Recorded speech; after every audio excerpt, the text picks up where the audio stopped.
1045 The Team, your home for New York sports. We are joined by ESPN's college football analyst, Heather Dinich. So, Heather, we got the top four for this week going into the college championships. Do you like who's in the top four spots?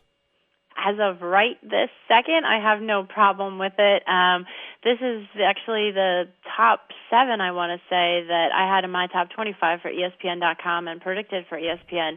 So it wasn't a surprise to me. What was a surprise was just how long the committee debated between Washington and Michigan at those 4 and 5 spots after Michigan lost in double overtime in Columbus.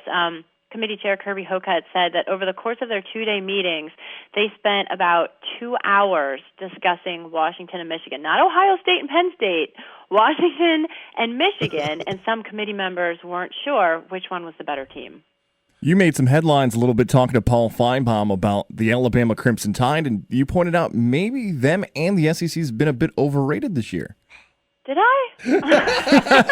Are people talking about that? Yeah, they are a little bit. Look, if anybody actually listened or watched the entire segment, I've said Alabama is number 1 all season. I was at the USC-Alabama game, and from that point on, I've had Alabama at number 1. My point on the Paul Feinbaum show was that, look, the SEC isn't that great this year, so if everybody's going to scrutinize schedules and call into question Washington and Penn State, maybe you want to take another look at Alabama's as well because the rest of the SEC is down. And Kirby Hocutt, the committee chair, constantly references how many wins against top 10 opponents these teams have, and Alabama doesn't have any wins against top 10 opponents. And of the 6 Power 5 teams that Alabama has defeated that has winning records, 5 of them have at least 4 losses. And that's not even including teams that have losing records. So I'm just saying Alabama's a great team. They're number 1. There's no question about it. But if you take a closer look at the schedule, it's not the SEC of years past. But you don't see a scenario where if Alabama falls to Florida in the SEC title game, they could actually fall out of the top 4. No. But what Alabama is playing for, though, is the number 1 seed, because the selection committee will not put the number 1 seed at a geographic disadvantage. So they want to play for Atlanta, the Chick-fil-A, Peach Bowl, familiar territory, obviously, in the SEC. If they lose to Florida, then that opens up the door for debate. Maybe their schedule is called into question by the selection committee if they have a loss to Florida, and then maybe they do go to the Fiesta Bowl. See, this is what I like about you. Heather Dinich joins us. There's this SEC arrogance out there that our worst team is better than your best team. And now you're seeing the other conferences catch up, if not surpass, with what's going on with the Big Ten. And you may be the only one who's willing to say that to a guy like Paul Feinbaum. I can get thrown to the sharks, but I have some pretty thick skin, so it's all right. Levack here is a Michigan fan, and he's looking at his Wolverines right now, just barely out of the top 4. We see Washington, Colorado, the Pac-12 game coming up, the Big Ten title game, the ACC title game. Of those scenarios, are we going to see Michigan get jumped, or Michigan more likely to be in the top 4? Well, I think Michigan is still a long shot, even though it's right there on the bubble. But because I go back to what I said about Kirby Hocutt, talking about the slim margin there, and the fact that Washington's strength of schedule has been continuously under the microscope by the selection committee, leads me to believe that if Washington loses to Colorado, and if Wisconsin wins the Big Ten, there is a chance Michigan can be in that top 4 spot, because then the Wolverines can say, hey, we might have 2 losses, but we also beat the Pac-12 champ and the Big Ten champ. And if the margin is razor thin right now, it could, quite frankly, disappear in that scenario. So Heather Dinich with us right now, college football analyst for ESPN, Levack Goz, 1045 The Team. We chant for, we pray for chaos and anarchy in these situations. So what is the most chaotic anarchy situation we could possibly have right now that will throw the committee into disarray? I'm going to be honest with you. I think it's Penn State clobbering Wisconsin in the Big Ten championship. I mean, maybe.